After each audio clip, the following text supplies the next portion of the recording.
kurang nyalahke loh ini. Saya cuma ingin mengatakan bahwa kita ini memang tidak belajar sejarah. Jadi teman-teman sekalian, makanya sekarang gini, jangankan kok belajar kepada Sunan Kalijogo. Contoh, Anda tahu yang namanya negarawan. Nah, negarawan ini sing piye? Contoh negarawan di dunia sapa? Aku mas, mas, sing cerdas tuh.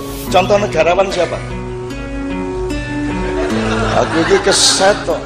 Sing ketok aku njur Cak Nun, aku dudu negarawan aku. Sapa contoh negarawan yang ada dalam sejarah dunia? Hitler. Piye tahu teke iki saja. Negarawan kok Hitler iki lho. Mahatma Gandhi, oke. Sapa meneh? Apa tuh bedanya negarawan kalau politisi? Nah, coba dicari, dipelajari, disinaoni. Orang kudu saiki nang kowe kudu dikelingan.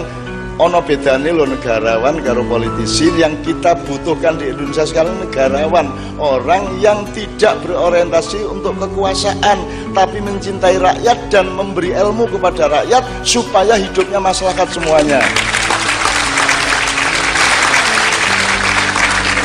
Nyun sewu ya, ini supaya saya tidak berkepanjangan. Negarawan terbesar yang saya akui dan saya kenal adalah, bukan saya kenal, saya mengenal dalam sejarah adalah Muhammad SAW.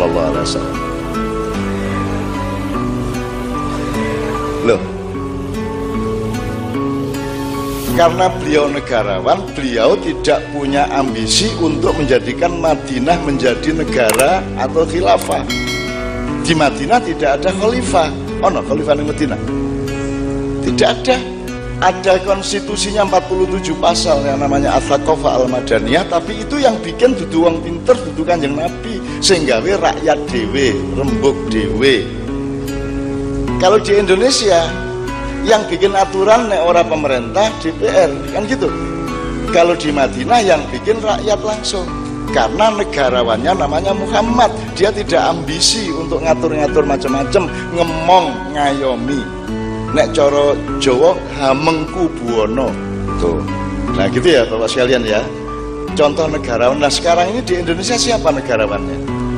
Sebenarnya saya merindukan orang-orang senior-senior kita itu menjadi negarawan. Orang yang tidak berpolitik. Cokroaminoto dulu negarawan yang baik, tapi di akhir-akhir hayatnya beliau berpolitik. Gitu ya. Anda menjadi pemimpin boleh hanya kalau Allah menyuruh Anda. Makanya kenal Allah dong. Kapan Gusti Allah ngongkon, kapan Gusti Allah ngelarang, kudu hafal. Gitu ya. Cokroaminoto agak terlibat di dalam politik. Pak Amin Rais harusnya dia bisa jadi negarawan, tapi sangat berpolitik. Gus Dur seharusnya dia adalah negarawan, tapi sangat berpolitik. Kan gitu, karena beliau yang bikin PKB dan seterusnya. Ora salah loh kui. Saya cuma memberi kategori di telon, di gedok loh ya. Ya, nah Bapak sekalian, di Karanganyar ini kalau bisa meskipun politisi, meskipun ketua DPRD, meskipun Dandim, meskipun Kapolres, meskipun siapapun saja jabatannya, tapi mohon memiliki jiwa kenegarawanan, gitu ya. Mohon memiliki jiwa pengayoman, mohon memiliki jiwa cinta dan kepengasuhan kepada semua rakyatnya. Dan itu sebabnya saya sama Kiai Kanjeng itu keliling hanya kabupaten-kabupaten ke bawah, tidak pernah ke atas. Karena di kabupaten saya masih punya harapan besar. Neng kene iki kerengane ora kaya ning Jakarta. Gitu loh. Ono sih ambisi ya, ono kepentingan ya ono, tapi kalau di kabupaten masih bisa dieliminir lah, masih bisa diseimbangkan satu sama lain. Oke. Gitu ya teman-teman sekalian. Jadi soal belajar sejarah nanti kita ungkap terus, kita cari bersama-sama. Sebelum saya teruskan kepada bapak-bapak, atau mungkin langsung ada kalau ada respon Pak, saya persilakan loh, sambil monggo loh. Mikrofonnya tersedia loh. Monggo. Kalau ada saya mohon dipotong saya. Tidak apa ya, lanjut ya. Oke. Oke, bismillahirrahmanirrahim. Jadi sekarang soal belajar sejarah jelas ya. Soal negara, kerajaan, kuwi sing bener sing ndi to jane?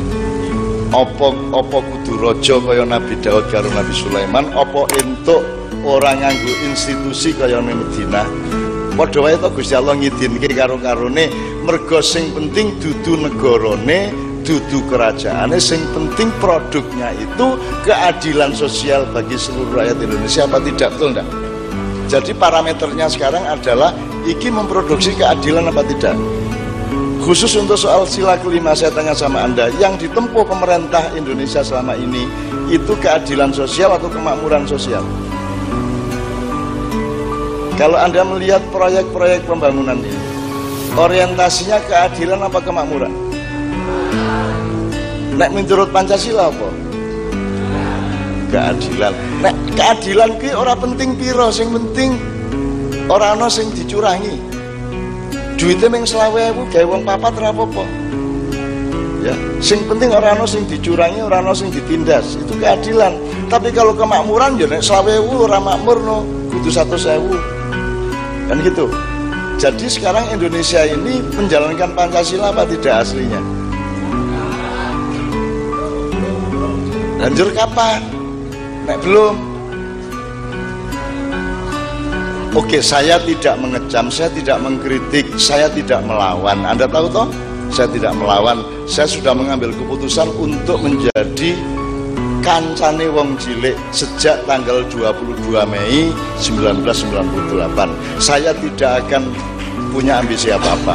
Begitu Pak Harto turun, besoknya saya pergi meninggalkan semua urusan politik di Jakarta dan saya hanya melakukan gerakan sholawat keliling.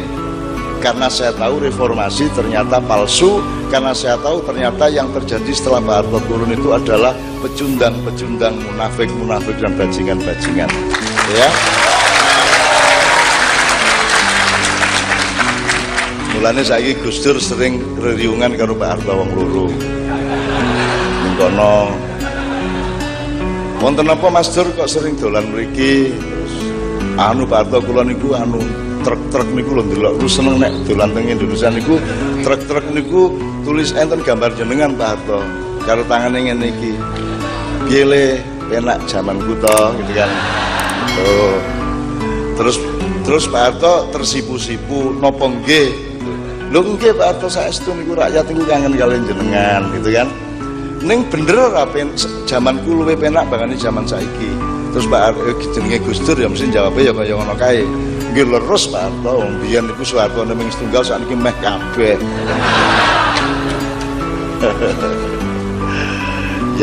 ya guyon ya rek ya. Guyon. Ini ya tenanan ya ta ya.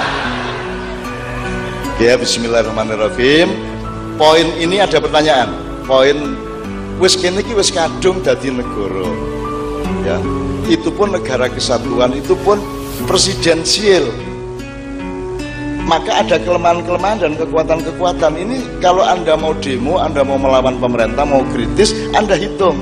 Ini presidensial.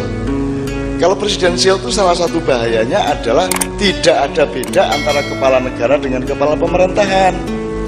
Ini malah bingung. Misalnya kepolisian itu di bawah pemerintah apa di bawah negara?